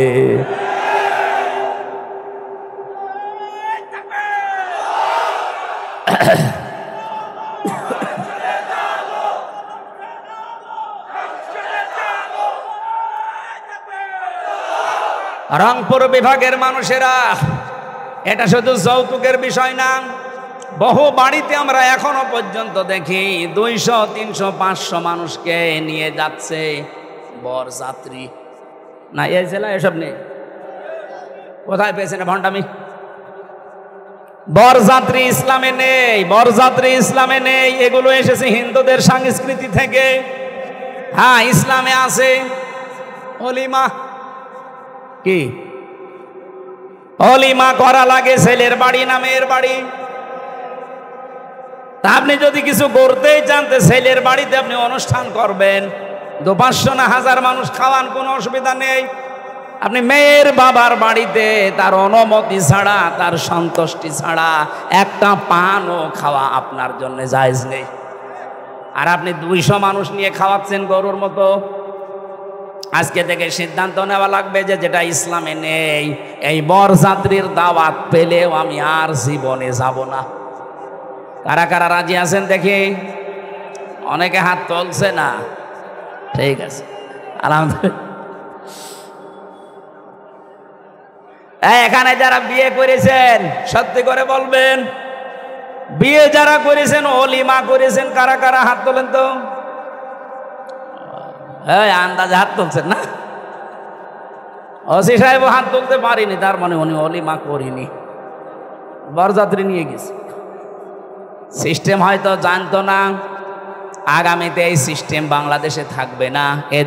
এদেশে যদি মেয়ে বিয়ে করতে চান, আপনি বিয়ে করে নিয়ে এসে ওলিমা করবেন ছেলের বাড়িতে। যৌতুকের টাকা না খেয়ে আমার মনে হয় পায়খানা করে খেয়ে ফেলা ভালো। হ্যাঁ, কারণ পায়খানা খেলে মাত্র একটা গুনাহ হবে, কবিরা গুনাহ। যৌতুকের টাকা যারা নেন ডবল গুনাহ হবে, একটা কবিরা আর একটা জুলুমের গুনাহ। যতদিন পর্যন্ত এই টাকা আপনি শ্বশুর শাশুড়িকে ফেরত না দেবেন, ততদিন আল্লাহ আপনাকে মাফ করবে না।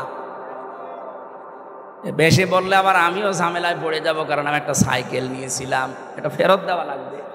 আমি যদিও দিয়ে দিয়েছি ওইটা, তারপরেও যদি শ্বশুর বলে না ওই সময় সাইকেল আর এখন সাইকেল দাম আকাশ পাতাল, টাকা আরো দেন, অসুবিধা নেই, আমি দিয়ে দেবো। তো যারাই নিয়েছেন দেওয়া লাগবে। এই যে বারবার বরযাত্রী নিষেধ করছি যেতে, অলিমা করার জন্য বলছি, আমার 3টা মেয়ে, আমার বাসা লাগবে না। এই কথা বলে না কেন? না, ইসলামে যেহেতু নেই এই কাজটা, এই সমাজে বন্ধ হওয়া দরকার। এই গাইবান্ধা থেকে এই সংস্কার আরম্ভ হওয়া দরকার ইনশাআল্লাহ। আপনারা আরম্ভ করেন তো সামাজিকভাবে, দেখবেন হয়ে যাবে। সংস্কার যখন চলছে সারা দেশে, এইটা নিয়ে সংস্কার হোক। এদেশে আর কোনো যৌতুক থাকবে? ইসলাম আসলে তো থাকবেই না। আমরা নিজেরাও এখন চেষ্টা চালাবো। 2 নম্বরে আল্লাহ আরেকটু যখন রেগে যান যারা গেবত করে তাদের উপরে, অথচ গেবত এখন আমাদের কাছে ঘি ভাতের মতো হয়ে গেছে। 3 নম্বরে আল্লাহ আর একটু যখন রেগে যায় কারো উপরে, যে লোকটা মিথ্যা কথা বলে। এদেশে তার এটা নেই। আগস্টের 5 তারিখের আগের কথা বাদ দেন, আমার তো মনে হচ্ছে আগস্টের 5 তারিখের পরে যত মিথ্যা মামলা আর মিথ্যা সাক্ষী বেড়েছে, নাকি এ জেলায় বন্ধ আছে? সারা দেশের অবস্থায় এক, মিথ্যা মামলা আর মিথ্যা সাক্ষী, এটা 180 মাইল বেগে অনেকে চালাচ্ছে। আরে ভাই, আপনি অত্যাচারিত, আপনার চাইতে আমি কি মাজলুম কম? আমি তো মামলা দিলে, মিথ্যা সাক্ষী জোগাড় করলে 1000টা করা যায়। আমার বিনা কারণে মিথ্যা একটা মামলা দিয়ে মিথ্যা 4 জন সাক্ষী জোগাড় করে 3 বছর আমারে ফাঁসির কন্ডেম ছেলে রেখে দিয়েছিল। আমার বাবার কাছ থেকে ওরা প্রায় 32 লাখ টাকা খেয়েছে। আমার তো এখন তারা যদি মাফ চায়, আমার মনে হয় ওই টাকা ফেরত নেওয়া দরকার। আগস্টের 5 তারিখের পরে খুব বেশি হলেও 9 তারিখের দিকে আমারে কল দিয়েছিল যে ওসি আমার মামলা রায়, বলছে হুজুর মাফ করে দিয়েন। কে আপনি? বলছে আমি সেই মিজান। ও, মাফ তো করে দেব, অসুবিধা নেই, আমার টাকা ফেরত দেন। মাঝে মাঝে বহু টাকা আপনি আমার বাবার কাছ থেকে নিয়েছেন, আমার বাবা সব হিসাব করে রেখেছে, ওই টাকাগুলো ফেরত দেন, আপনারে মাফ করে দেব। কি করলেন এতগুলো টাকা নিয়ে? খেতেও তো পারেন না, যা করেছিলেন এখন পালিয়ে থাকেন। অবৈধ ইনকাম করলে যে কি হয় তার বাস্তব প্রমাণ এই ফ্যাসিস্টরা। এই কথা বলেন না কেন? কিছুদিন আগে আমি সিঙ্গাপুরে ছিলাম, মালয়েশিয়া, 2টা রাষ্ট্র যেহেতু পাশাপাশি, যে হোটেলে উঠেছিলাম নিচতলায় নেমে দেখি 2 জন বসে বসে চা খাচ্ছে আর মুখ নিচু করে আছে। চেহারা দেখে আমি চিনে ফেলেছি, যে সালাম দিলাম, বলছো হুজুর আমরা আগেই পালিয়েছি। আরে ভাই, আপনি তো বলবেন ওয়ালাইকুম আসসালাম, না, বলছো হুজুর আমরা আগেই পালিয়েছি। 3 তারিখে ভাব দেখলাম যে ভালো না, এই জন্য রাতে টিকিট কেটে চলে এসেছি।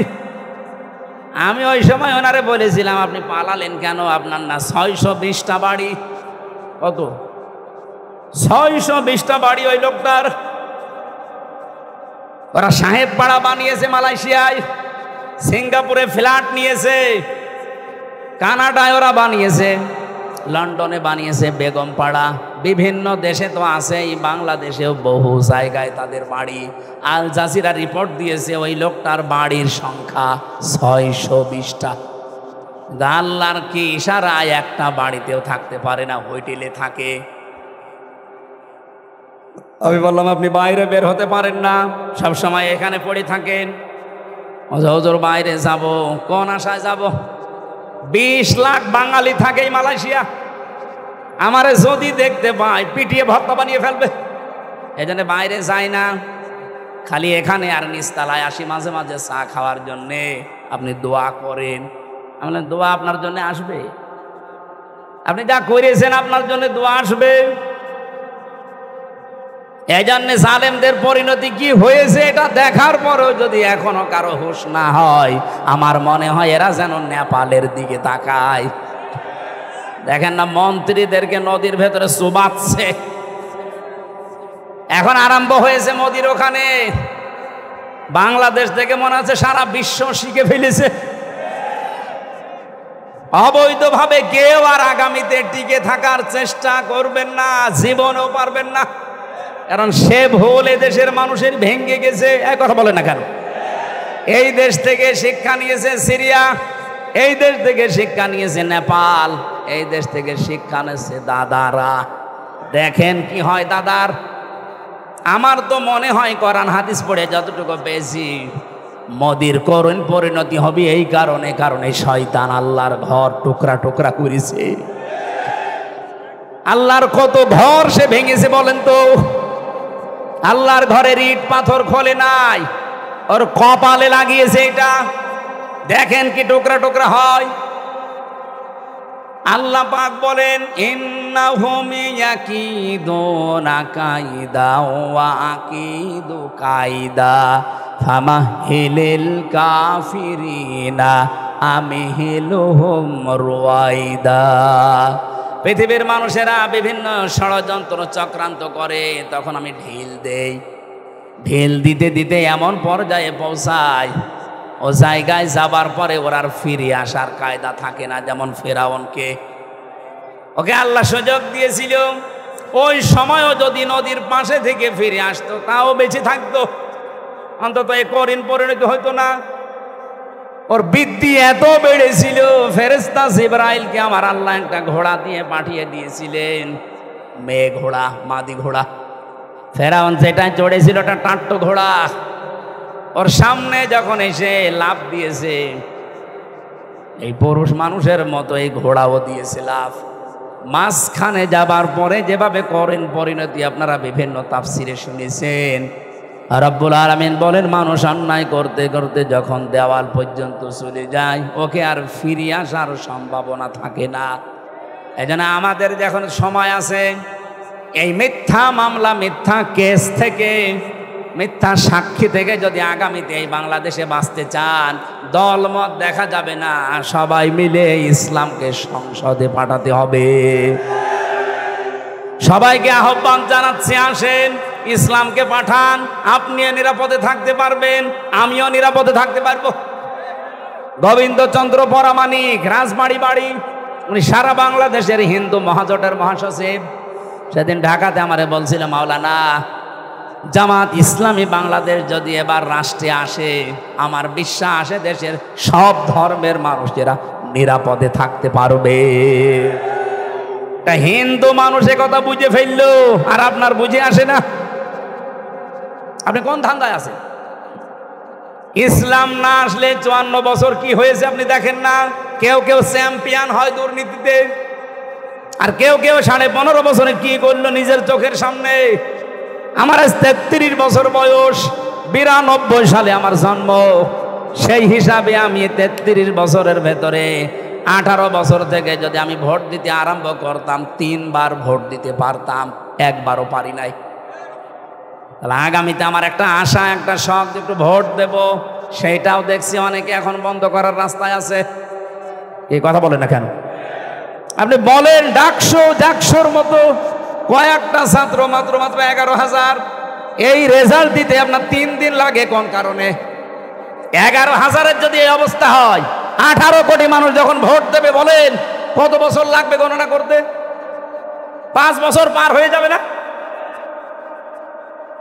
এজন্য এই পদ্ধতি যদি অব্যাহত রাখেন আপনারা, আগামীতে কোনো নির্বাচনই আর বাংলাদেশের মানুষ মেনেও নেবে না, দেবেও না। কারণ এই নির্বাচন হচ্ছে, সে আগের মতো আবার সেই 9 সাল নাকি 8 সালে হয়েছিল না, এরপরে 14 সাল, এরপরে 18 সাল, এরপরে 24 সাল, যা হয়েছিল আবার যদি ওই রকম হয়, আমরা আশা করছি যারা দায়িত্বে আছে তাদের কোমর যেন সোজা থাকে। কাকে ভয় পান আপনি? এতগুলো মানুষের রক্তের ওপরে বসে আছেন, আপনার বিবেকে কিছু বলে না? 2732 জন মানুষের জীবনের ওপর আপনারা বসে আছেন। কঠিন সিদ্ধান্ত নিয়ে অটল থাকা দরকার আমার মনে হয় যারা দায়িত্বে আছে। বাংলাদেশে 1628 জন মানুষ এখন আছে, ওসি সাহেব সহ। এই মানুষগুলোকে হযরত ওমরের মতো যেদিন আমরা দেখতে পাবো, এই বাংলাদেশটা মিনি জান্নাত হয়ে যাবে ইনশাআল্লাহ। আল্লাহ পাক একেবারে সর্বশেষ যখন সবচাইতে বেশি রাগান্বিত হয়ে যায় কারো উপরে, যখন দেখে লোকটা সুদ খায়। এদেশে তো সুদ নেই। হ্যাঁ, এদেশে হয়তো ব্যাংকিং ব্যবস্থায় যে সুদগুলো অনেকে করেন না, কিন্তু ওই যে টাকা ছেড়ে রাখেন, টাকা আসে, 1000 টাকা দিয়ে রাখলে 100 টাকা করে মাসে মাসে বেশি দেয়। এই সিস্টেমে আছেন কারা দেখি তো, বলেন লিল্লাহি তাকবীর। ও, এই এলাকায় নেই আলহামদুলিল্লাহ। যদি কেউ করে থাকেন, আশা করছি আপনি এই অন্যায়টা ছেড়ে দেন, নয়তো আপনি নামাজও পড়েন, মায়ের সাথে জিনাও করেন। একটা নিকৃষ্ট শব্দ এটা। সন্তান যত খারাপ হোক, বলেন তো মায়ের সাথে জিনা করা এটা সম্ভব? হ্যাঁ বলেন। অথচ হাদিসে এটা যারা সুদ খায়, 1 টাকা পরিমাণেও যারা সুদ খায়, ওই জন্য 1 বার 2 বার না, মায়ের সাথে 33 বার জিনা করে। আল্লাহ তুমি আমাদের দেশের মানুষকে এই মহা পাপ থেকে বাঁচাও। আরো জোরে বলেন। তাহলে মুসলিম শরীফের হাদিসের বাক্য ছিল 4টা কাজে আল্লাহ খুশি, আর এই 4টা কাজে আল্লাহ বেজার। যেগুলোতে আল্লাহ খুশি আমাদেরকে এই কাজগুলো দুনিয়ায় করার তৌফিক দেন, যেগুলোতে নারাজ আল্লাহ ছেড়ে দেওয়ার সুযোগ দেন। বলেন আমিন। আমার তেলাওয়াত কিন্তু আয়াত সূরা আরাফের 26-27, আমরা 2টা আয়াত পড়েছি। আলোচনার বিষয় ছিল মানব জাতিকে শয়তানের প্রথম হামলা এবং তার পদ্ধতি কি ছিল। এই পৃথিবীতে শয়তানের যত টার্গেট, সর্বপ্রথম টার্গেট ছিল এই যে আয়াতে আছে।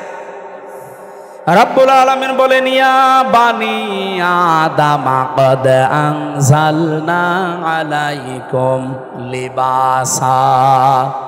হে বনি আদম সন্তান। এখানে লক্ষ্য করেন, আল্লাহ কিন্তু ঈমানদারকে ডাকেন নাই, আল্লাহ মুসলমানদেরকে আলাদাভাবে বলেন নাই, ডাক দিয়েছেন ইয়া বানি আদম, হে বনি আদমের সন্তান। বলেন তো অন্যান্য ধর্ম যারা মেনে চলে, ওলা বনি আদম সন্তান কিনা? বলেন বলেন। তার মানে অন্য ধর্মের লোক যদি আশপাশে থাকেন, সে আপনি হিন্দু হন, খ্রিস্টান হন, বৌদ্ধ হন, যারা আছেন সবাইকে আল্লাহ ডাক দিয়েছেন, কারণ সবার মালিককে। বলেন বলেন। ওরা হয়তো বাপ দাদার কথা মানতে গিয়ে সরাসরি বলতে পারে না আল্লাহ, কিন্তু মনের ভেতরে এটা ওদের আছে। বিপদে পড়ে দেখবেন তখন কিন্তু আল্লাহ ছাড়া আর কোনো ভগবানের নাম মনে আসে না। কথা বলেন।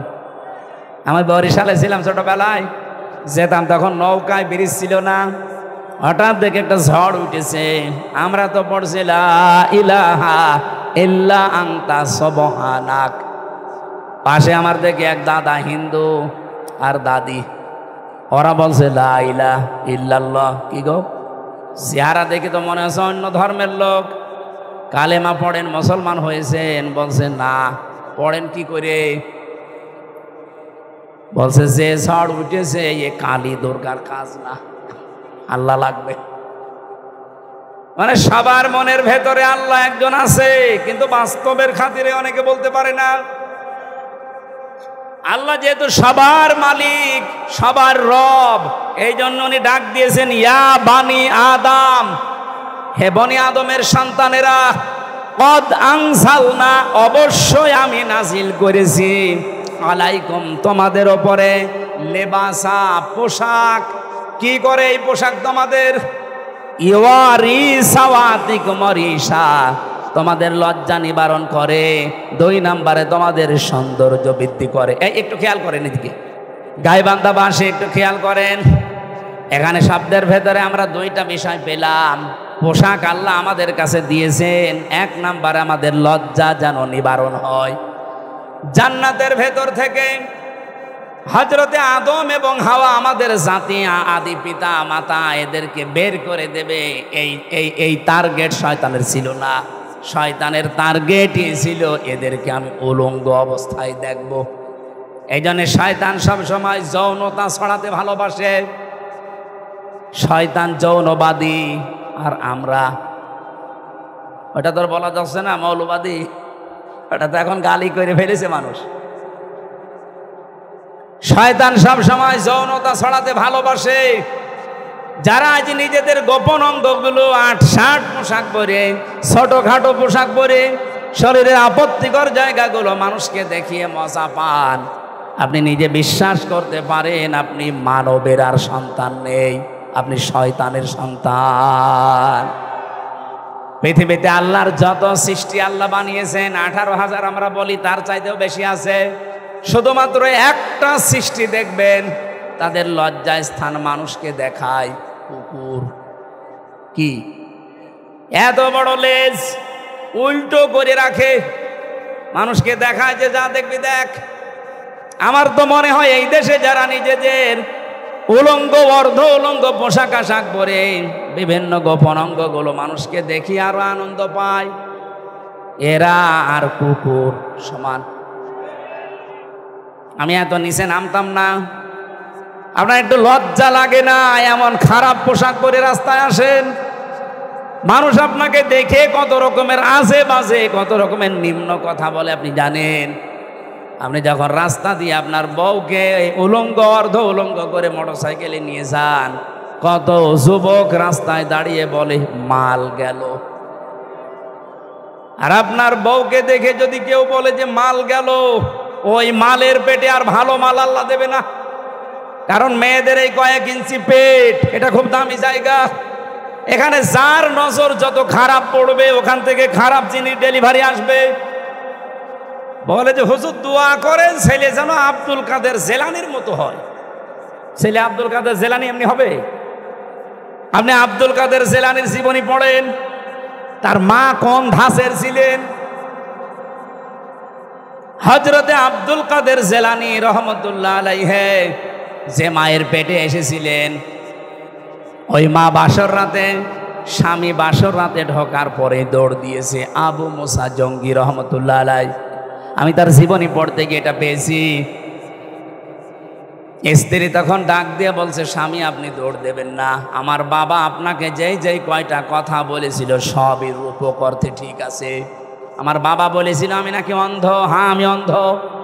যৌবন পাওয়ার পরে আজ পর্যন্ত আমার চোখ দিয়ে আল্লাহর নিষিদ্ধ কোনো জিনিস আমি দেখি নাই।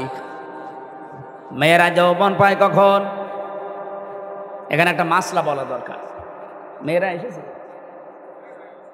সম্মানিতা মা বোনেরা, যখন পয়েন্ট এসেছে আপনাদের মাসলাটা জানা দরকার। মেয়ে মানুষেরা যৌবন প্রাপ্ত হয় যখন তাদের শরীর খারাপ হয়। সেটা 12 বছর, 15 বছর, 16 বছর যাই হোক, যখনই শরীর খারাপ হবে ওই দিন থেকে তাদের নামাজ এবং রোজা ফরজ। এরপর থেকে বাবার আন্ডারে মায়ের আন্ডারে যতদিন থাকবে, যদি এক ওয়াক্ত নামাজও কাজা করে, যদি না পড়ে যা গোনা হবে এই বাবা মার।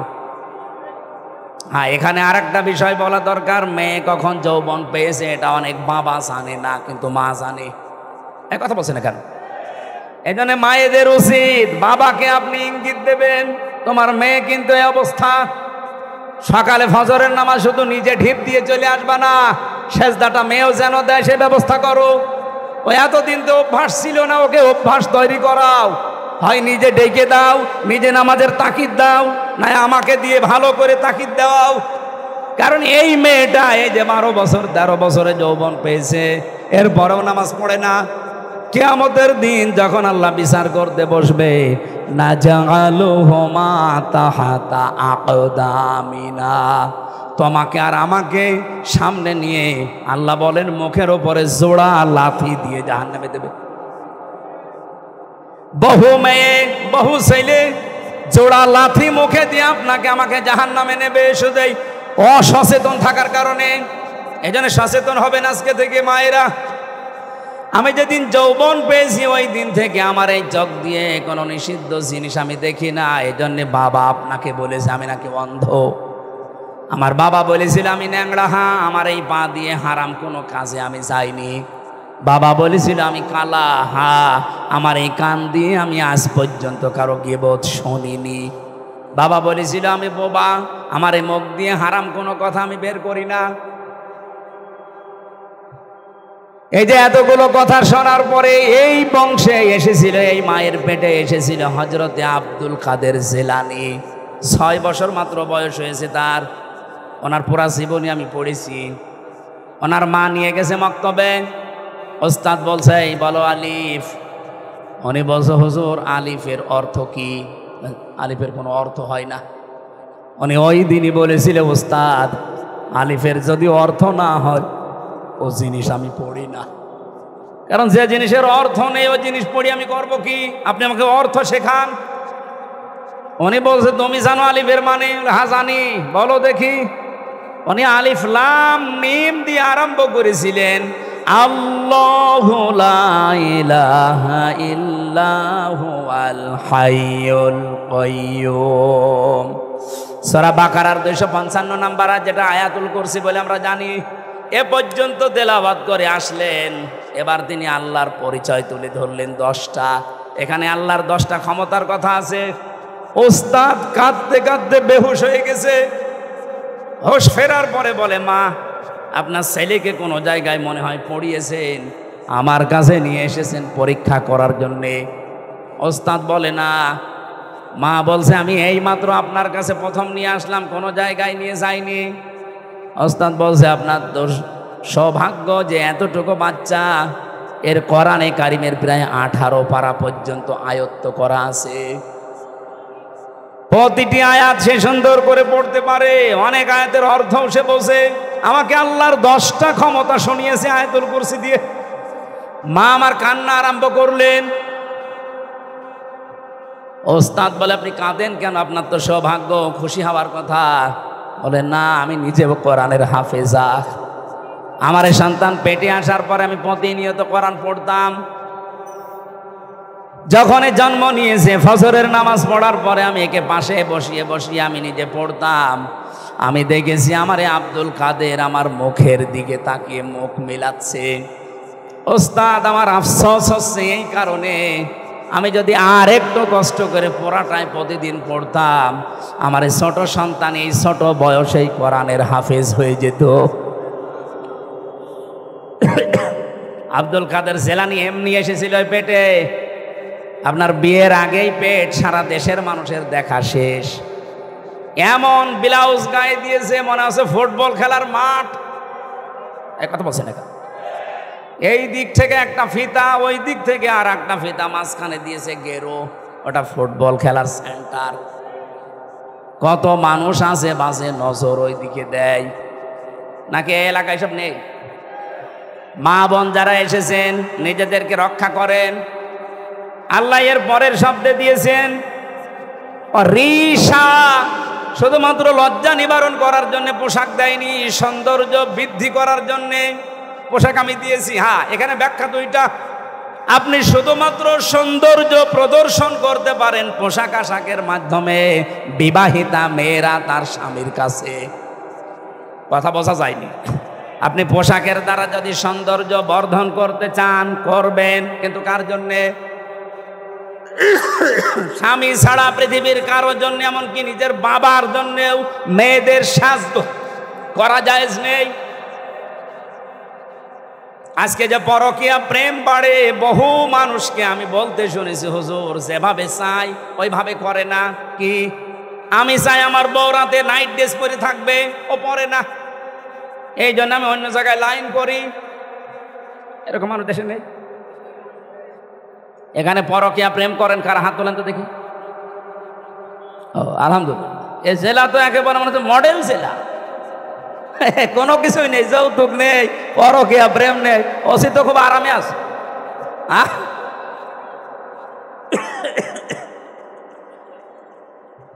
না, মেয়েদের কিছু উদাসীনতার কারণে হাজারো স্বামী খারাপ হয়ে যাচ্ছে।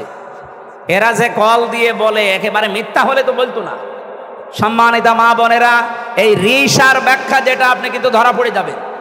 আশা করছি আপনি একটু অ্যাক্টিভ হবেন এই ব্যাপারে। লিবাসুত তাকওয়া যালিকা খায়র। আল্লাহ বলেন সর্বোত্তম পোশাক হচ্ছে তাকওয়ার পোশাক। প্রশ্ন আসতে পারে তাকওয়ার আবার পোশাক হয়? হ্যাঁ হয়। তাকওয়ার পোশাক কি? এখানে যদি প্রশ্ন করা হয় 100 জনের 98 জন বলতে পারবেন না। লিবাসুত তাকওয়া যালিকা খায়র। আল্লাহ বলেন তাকওয়ার পোশাক সর্বোত্তম। কি এটা জানো? তাকওয়ার পোশাক হচ্ছে আল্লাহর নির্দেশ এবং আদেশ, নিষেধ এবং আদেশগুলো নিজের জীবনে সেট করা। এটা একটা পোশাক। এই পোশাকটা আমাদের দেশে নেই, এমনকি পরিবেশও নেই। একজন মানুষ যেই পোশাক পরবে সে পোশাক পরে টিকে থাকার মতো জায়গাও এই দেশে নেই। ওসি সাহেব চেষ্টা করছে বাঁচার, উনি বাঁচতে পারছে না। ওনার উপরে এমন আল্লাহর ওলি বসে আছে যে ওনাকে খারাপ হতে বাধ্য করে। আমি কি বেশি বলে ফেললাম? এরকম জায়গা দেশে নেই।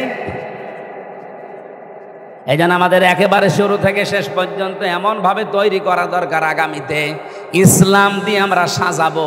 দুর্নীতির দল বাংলাদেশে থাকবে না ইনশাআল্লাহ।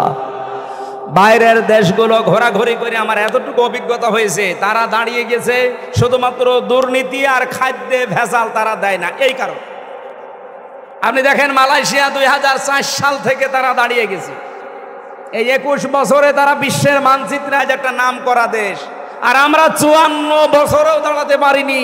কারণ দুইটা, এদেশে দুর্নীতি বন্ধ হয় না আর খাদ্যে ভেজাল দেওয়া শেষ হয় না। এই দুইটা কন্ট্রোল করতে পারলে আমাদের দেশও দাঁড়িয়ে যাবে ইনশাআল্লাহ।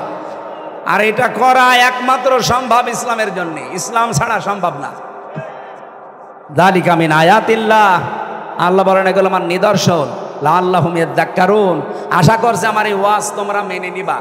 এখন একটা একটা করে যত আয়াত আছে এর উপর ভেতরে এক একটা শব্দে লক্ষ লক্ষ কথা আছে। আপনারা ভেজা কাদা বিভিন্ন জায়গায় দাঁড়িয়ে বসে আছেন, এ কষ্টের দিকে তাকানো লাগছে।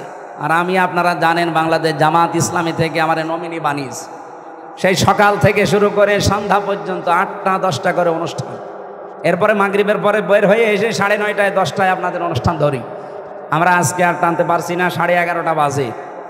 মেয়েদের জন্য এই বইটা নিয়ে যাবেন, পারিবারিক জীবনে সমস্যা এবং সমাধান। আমি জেলে বসে লিখেছিলাম, এসে বাইরে এসে এটা প্রিন্ট দিয়েছি। একটা মেয়েদের, একটা পুরুষের, দুইজনকে পড়াবেন। আর একটা শুধুমাত্র মেয়েদের জন্য, এটা 6 জন মহিলার আদর্শ আমি লিখেছি। এই ওসি সাহেবকে আপনি হাদিয়া দেবেন। আল্লাহ আমাদেরকে যতটুকুই বলেছি এতটুকুই মেনে চলার তৌফিক দিন। আল্লাহুম্মা আমিন।